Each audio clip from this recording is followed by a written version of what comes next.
ಎರಡು ಕಾರುಗಳ ನಡುವೆ ಮುಖಾಮುಖಿ ಡಿಕ್ಕಿ, ಮೂವರ ಸಾವು. ಮಾಜಿ ಶಾಸಕನ ಪುತ್ರನಿಗೆ ಗಂಭೀರ ಗಾಯ.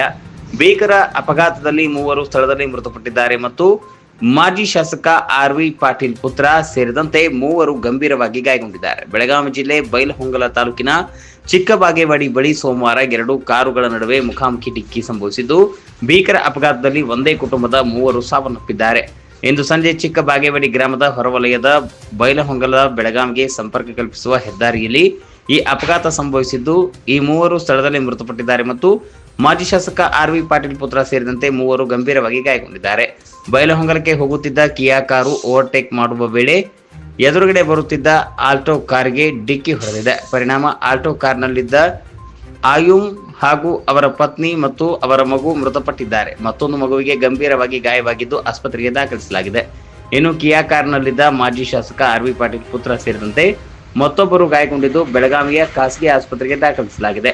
ಮೃತರ ಶವಗಳನ್ನು ಸ್ಥಳೀಯ ಆಸ್ಪತ್ರೆಗೆ ಪೊಲೀಸರು ರವಾನಿಸಲಾಗಿದೆ. ಈ ಸಂಬಂಧ ಬೈಲಹೊಂಗಲ ಪೊಲೀಸ್ ಠಾಣೆಯಲ್ಲಿ ಪ್ರಕರಣ ದಾಖಲಾಗಿದೆ.